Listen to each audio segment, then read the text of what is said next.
तो नाजरीन, मखसूस नशिस्तें मुस्लिम लीग नून का बड़ा फैसला। नून लीगी अरकान असम्बली ने इलेक्शन कमीशन से रुजू कर लिया। करार दिया जाए जिस सियासी जमात ने मखसूस सीटों की फहरिस्त नहीं दी वो मखसूस सीटों के लिए अहल नहीं। दरख्वास्त में इस्तदा की गई है। बात कर लेते हैं फ़हीम अख्तर से। फ़हीम, इस दरख्वास्त में मजीद क्या कुछ लिखा गया है? मखसूस नशिस्तें मुस्लिम लीग नून का बड़ा फैसला। नून लीगी अरकान असम्बली ने इलेक्शन कमीशन से रुजू कर लिया।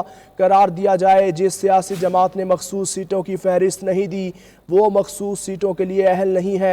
दरख्वास्त में इस्तदा की गई है। मखसूस नशिस्तों से मुताल्लिक नून लीग का बड़ा फैसला। नून लीगी अरकान असम्बली ने इलेक्शन कमीशन से रुजू कर लिया है। करार दिया जाए जिस सियासी जमात ने मखसूस सीटों की फहरिस्त नहीं दी वो मखसूस सीटों के लिए अहल नहीं। मखसूस नशिस्तों से मुताल्लिक मुस्लिम लीग नून का बड़ा फैसला। नून लीगी अरकान असम्बली ने इलेक्शन कमीशन से रुजू कर लिया है। बात कर लेते हैं फ़हीम अख्तर से। फ़हीम, बताइए इस दरख्वास्त से मुताल्लिक।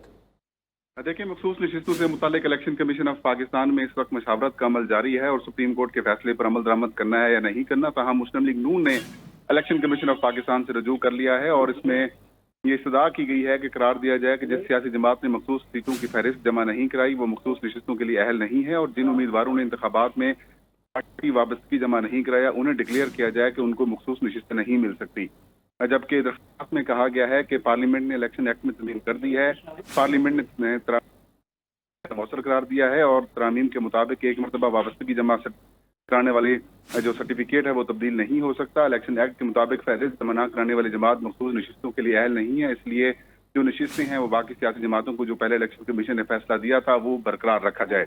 जबकि इलेक्शन कमीशन में दरखास्त नून लीगी अरकान सूबाई असम्बली अमीना हसन शेख और मोहसिन अयूब ने दायर की है। फ़हीम, जो सुप्रीम कोर्ट का फैसला आया था कि मखसूस नशिस्तें उन्हीं को दी जाए जो इसके हकदार हैं, उसका क्या होगा, उस फैसले का?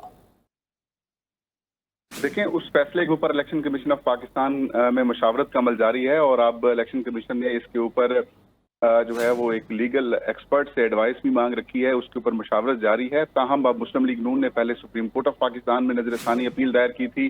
वो जो फुल कोर्ट के खिलाफ फैसला था जिसमें 8 जजेस ने तहरीक इंसाफ को मखसूस नशिस्तें देने का हुक्म दिया था। ताहम जो अब मुस्लिम लीग नून ने इलेक्शन कमीशन ऑफ पाकिस्तान से भी रुजू कर लिया है जिसमें इलेक्शन कमीशन से दरख्वास्त की गई है कि जिन सियासी जमातों ने मखसूस नशिस्तों के लिए तरजीह फहरिस्त जमा नहीं कराई और पार्लियामेंट ने इस हवाले से कानून साजी भी कर दी और जिसका इतलाक माजी से भी होगा उसे मौसर करार दिया गया है और जो उम्मीदवार 3 दिनों के अंदर जिन्होंने अपने पार्टी सर्टिफिकेट जमा नहीं करवाए थे किसी जमात में शमूलियत के उन आज़ाद अरकान को भी आज़ाद ही डिक्लेयर किया जाए और उनको मखसूस नशिस्तें ना दी जाएं। तो अब देखते हैं कि election commission of Pakistan supreme court के फैसले और इस मुस्लिम लीग नून की दरख्वास्त के बाद क्या फैसला करता है। ठीक है फ़हीम अख्तर, आपका शुक्रिया। नाजरीन, मखसूस नशिस्तें मुस्लिम लीग नून का बड़ा फैसला। नून लीगी अरकान असम्बली ने इलेक्शन कमीशन से रुजू कर लिया है। करार दिया जाए जिस सियासी जमात ने मखसूस सीटों की फहरिस्त नहीं दी वो मखसूस सीटों के लिए अहल नहीं है। दरख्वास्त में ये इस्तदा की है। पार्लियामेंट ने तरामीम का इतलाक माजी से मौखर कर दिया है। दरख्वास्त में यह भी इस्तदा की गई है कि तरामीम के मुताबिक एक मरतबा वाबस्तगी का जमा सर्टिफिकेट तब्दील नहीं हो सकता।